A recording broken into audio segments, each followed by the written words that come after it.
오늘 설교 제목은 믿음의 가문을 세우는 사람들입니다. 같이 읽어보실까요? 시작. 믿음의 가문을 세우는 사람들. 어떻게 세울까요? 성경은 이야기합니다. 첫 번째, 하나님과 함께 믿음의 가문을 세웁니다. 시작. 하나님과 함께 믿음의 가문을. 우리가 자녀를 낳고 아버지가 되고 어머니가 된다는 것은 결코 쉽지가 않습니다. 그리고 백방으로 노력하지만 믿음의 가정 세우는 거 매우 힘듭니다.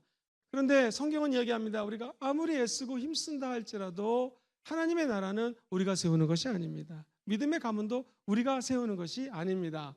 오늘 성경은 1절에 이렇게 선포합니다. 원래 솔로몬이 성전에 올라가면서 노래하는 장면입니다. 야훼께서 집을 세우지 아니하면 세우는 자의 수고가 어떻다고요? 헛됩니다. 야훼께서 성을 지키지 않으면 파수꾼이 열심히 깨어 있어도 그것이 다 헛되다라는 것입니다. 결국 우리 인간이 하는 일이 완벽한 것 같지만 흠이 많고 구멍이 많다는 것입니다. 그래서 우리 예수님께서 이렇게 말씀하십니다. 여러분들, 내 말을 듣고 이 말씀을 따라 행하는 자들은 집을 반석 위에 세우는 사람하고 똑같습니다. 내 말을 듣고 행하지 않는 사람은 아름다운 집을 져도 모래 위에 세운 집하고 똑같아서 창수가 나고 홍수가 나고 바람이 불고 태풍이 불면 그 모래 위에 집은 와르르창창 무너집니다. 성경은 마태복음 7장 24절에 나의 이 말을 듣고 행하는 자는 그 집을 반석 위에 지은 어떤 사람 같다고요? 지혜로운 사람입니다. 어떤 사람에게 하나님의 음성이 들립니다. 사랑하는 나의 사람아, 너는 이제 망치를 들고 툭닥툭닥 방주를 건축하라. 아니, 하나님, 성경은 세상에 악이 관영했다, 악이 엄청나게 퍼져 있다고 얘기합니다.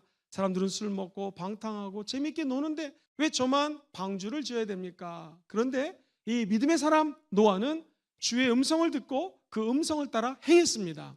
학자들마다 견해가 틀리지만 대략 한 120년 동안에 열심히 방주를 뚝딱뚝딱 짓습니다. 사랑하는 성도님들, 이 노아가 이렇게 방주를 순종해서 지을 수 있었던 이유는 보이지 않는 하나님의 음성이 들려서 순종한 거 맞습니다. 그런데 성경은 큰아들, 둘째 아들, 셋째 아들, 또 각 그 아내들, 며느리들과 함께 본인과 아내, 세 아들과 며느리들 총 8명이 함께 이 믿음의 사명을 완수했다라는 거예요. 결국 노아는 하나님의 음성을 듣고 방주를 짓습니다. 그리고 그 가족은 구원을 받습니다. 한번 저를 따라해 볼까요? 시대가 하나님을 무시해도, 시작, 시대가 하나님을 무시해도 순종의 가문은 구원을 받습니다. 순종의 가문은 구원을 받습니다. 지금 이 시대는 하나님 없다고 외치는 시대입니다. 하나님 있는 사람들 미련하다고 얘기합니다. 하나님 음성 따라 새벽기도, 저녁기도, 작정기도 이렇게 주일 예배 오는 것이 어리석다고 얘기합니다. 기억하십시오. 하나님께서는 기도하는 자들에게 믿음의 집을 건설해 주시고요, 그 집은 명문 가정에 세우는 하나님의 은총의 지름길이 될 것입니다. 가정에도 위기가 다가옵니다. 왜 위기가 다가올까요? 하나님 중심이라고 하는 원리가 흔들리면 그때부터 가정의 위기가 다가오기 시작합니다. 예를 들어 보겠습니다. 결혼은 무엇입니까? 하나님은 결혼을 이렇게 선포하십니다. 남자가 부모를 떠나라고 얘기를 합니다. 먼저 부모를 떠나는 것입니다. 그 부모의 정서적인 것도 떠나야 됩니다. 그리고 이제 내 아내가 좋아하는 것을 함께 좋아해 줘야 됩니다. 가능하다면, 요즘 참 어렵지만 경제적인 것도 부모를 떠나서 독립하라는 것입니다. 결혼은 남자가 부모를 떠나서 아내와 하나가 되는 것입니다. 연합되는 것입니다. 이 히브리 말이 재밌는 것이 부모를 떠나서 아내와 합한다, 한 몸이 된다는 것은 아교풀로 붙이는 것입니다. 제가 예를 들면 이 컵과 또 다른 컵을 붙일 때 그냥 붙이지 않습니다. 하나를 깨끗이 닦고 또 다른 쪽을 깨끗이 닦아서 본드를 붙여서 아마 붙일 것입니다. 그것처럼 결혼이라고 하는 것은 한쪽 사람이 예수의 보혈로 정결하게 되는 것이고요, 내 아내, 내 남편도 예수의 피로 정결된 사람들이 성령의 악교풀로 붙일 때 그 가정이 흔들리지 않고 믿음의 길을 걸어갈 수 있다는 것입니다. 결혼식은 그냥 단순히 형식이 아닙니다. 한번 같이 해볼까요? 결혼은 영적인 연합입니다. 시작. 결혼은 영적인 연합입니다. 하나가 되는 것이죠. 이 하나님 중심의 진리를 떠날 때 가정엔 위기가 다가옵니다. 우리 마음속에 자녀를 사랑하는 건 좋지만 우상이 돼서는 안 됩니다. 하나님 말씀하십니다. 세대와 세대, 아버지와 자녀, 아버지의 마음을 자녀에게 주고 자녀의 마음을 아버지에게 줄 때 그 가정은 하나가 되는 것이죠. 그런데 이 하나됨은 인간의 힘으로 되지 않습니다. 오직 믿음의 가문은 말씀과 기도 그리고 공동체 속에서 세워집니다. 시작. 믿음의 가문은 말씀과 기도 그리고 공동체 속에서 세워집니다. 말씀이 없이는 믿음의 가정을 세울 수가 없습니다. 기도가 없이는 믿음의 가정을 세울 수가 없습니다.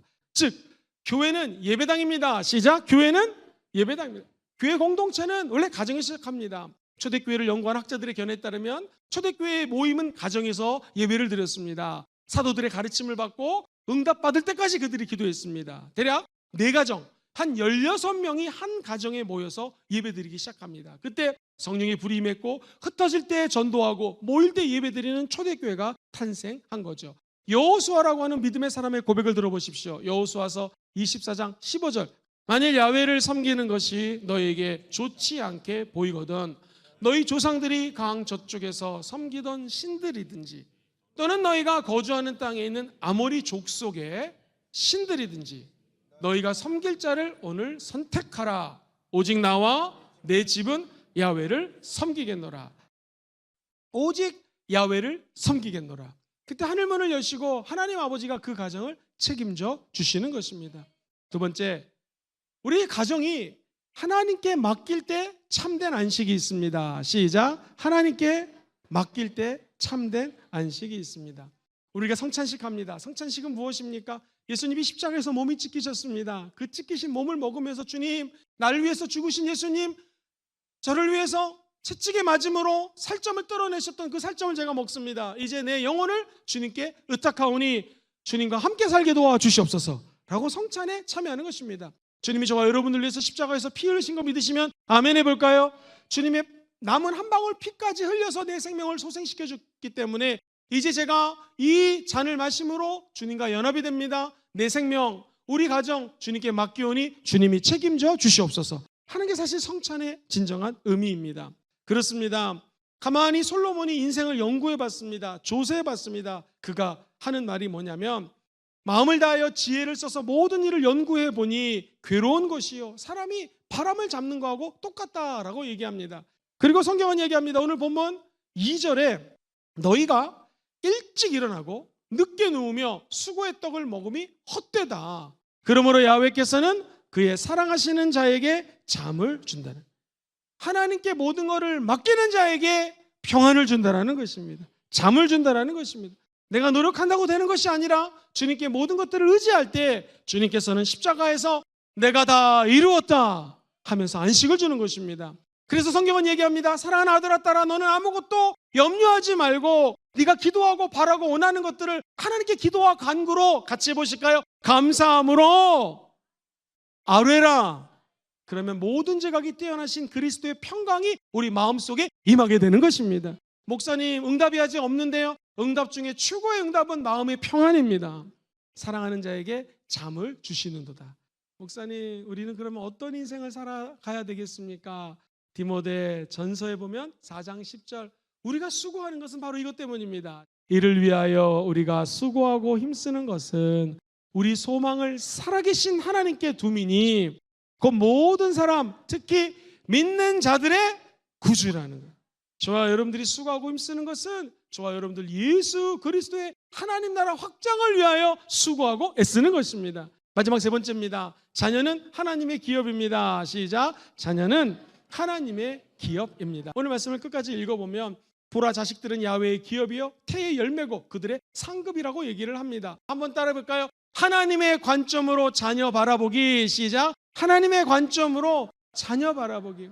내 눈으로 볼 땐 너무나 부족한 자들이지만 하나님의 눈으로 볼 때는 우리 자녀들에게 사명이 있습니다. 하나님의 사명자들입니다. 우리가 못한 일을 우리 자녀들이 해낼 것입니다.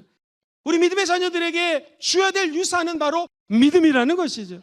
믿음은 전승이 됩니다. 하나님은 오늘도 저와 여러분들에게 복 주기를 원하십니다. 그 복 중에 큰 복이 무엇일까요? 시편 147편 13절부터 14절은 하나님 주시는 축복을 이렇게 선포합니다. 그가 너의 문빗장을 견고히 하시고 너희 가운데 있는 너의 자녀들에게 복을 주셨으며 네 경내를 평안하게 하시고 아름다운 밀로 너를 배불리게 하시며. 할렐루야. 손자는 노인의 면류관입니다. 아버지는 자식의 영화라고 얘기를 합니다. 성경 말씀 두 개를 읽습니다. 잠언서 14장 26절 말씀입니다. 야훼를 경외하는 자에게는 견고한 의뢰가 있나니 그 자녀들에게 피난처가 있을 것입니다. 예수는 진리가 되십니다. 진리를 떠났던 자들도 이 예배를 통하여 진리로 예배드리면 우리 자녀들이 진리 대신 예수 십자가 밑으로 다시 모여들게 된다는 것이죠. 그렇습니다. 잠언서 23편 24절 말씀이 그대로 이루어질지어다. 의인의 아비는 크게 즐거울 것이요 지혜로운 자식을 낳는 자는 그로 말미암아 즐거울 것이다. 할렐루야. 우리 낳는 자녀들을 통하여 또 영적인 우리가 전도한 새 가족들을 통하여 믿음의 위대한 가문들이 세워지기를 주의 이름으로 축원드립니다.